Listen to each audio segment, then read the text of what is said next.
A tenor de las últimas noticias procedentes de la Organización Mundial de la Salud, se nos advierte que llegará otra pandemia con un potencial aún más mortífero que el COVID-19, mientras uno de los creadores de vacunas que han sido inoculadas a millones de personas se ha sumado a estas declaraciones en el sentido de que el próximo virus será probablemente más letal que el que hemos sufrido recientemente. Al leer todo esto, uno se pregunta si estos profetas del siglo XXI deben compartir esta amenaza con el resto de la humanidad, que bastante tiene con trabajar cada día, si es que puede hacerlo, y llevar el sustento al hogar para mantener a la familia. ¿Realmente esto es necesario? Yo pienso que no, porque bastaría con que a nivel interno las autoridades competentes que tanta seguridad tienen en algo que va a suceder trabajaran para prever el futuro desastre y así estar preparados.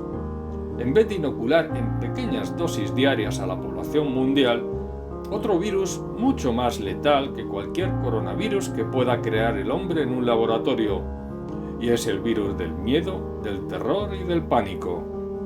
Pero ya sabemos cuál es la intención.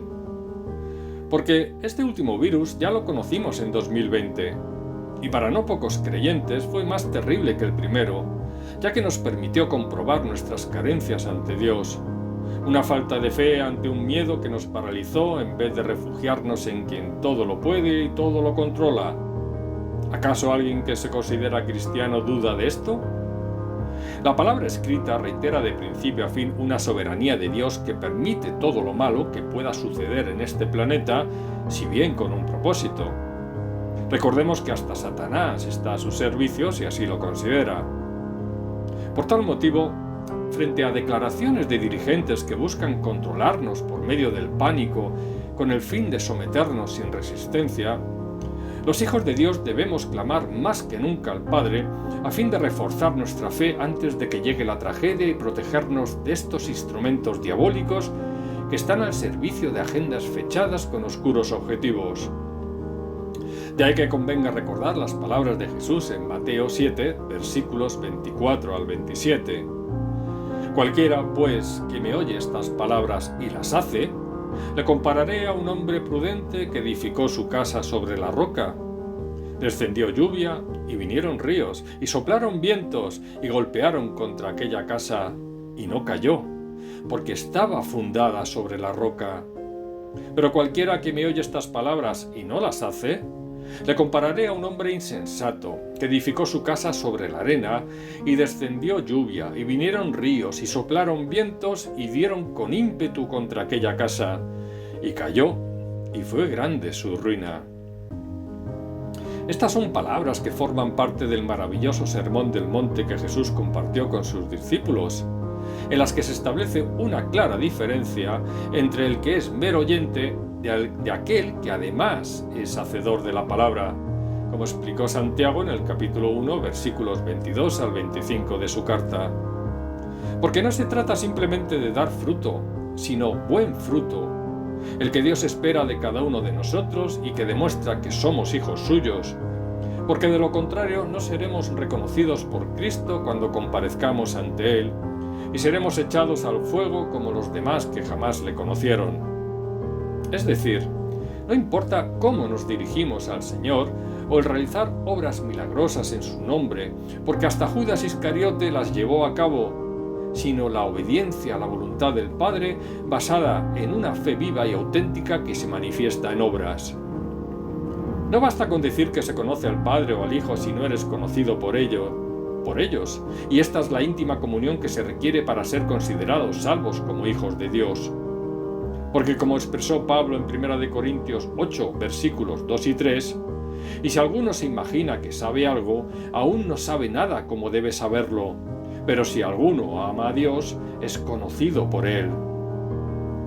Debemos estar preparados para la tempestad en la que se sabrá quién es quién ante el Todopoderoso. Esta tormenta podrá reflejarse tanto en los juicios de Dios que sufrirá este mundo por medio de calamidades, como en el juicio final que llevará a cabo Cristo cuando regrese en gloria. Pero lo que es seguro es que los cristianos tenemos un trabajo que hacer en un tiempo previo de supuesta paz antes de que sea declarada la guerra, ya sea contra un virus creado o no por el hombre, o frente a cualquier otra clase de maldad. El esfuerzo debe estar dirigido a edificar la casa sobre la roca por medio de una íntima comunión con el Padre y el Hijo, por medio de la palabra y la oración, pero también sobre la obra con la que demostramos que hemos recibido el perdón a través del arrepentimiento. Una fe viva que nos define como adoptados por el Padre y pertenecientes al reino de los cielos. ¿A qué esperamos, pues? Este es el momento, no mañana. Quizá ahora los cielos siguen despejados, pero seguro que pronto vendrá el huracán, otro zarandeo permitido por Dios para probar a su iglesia.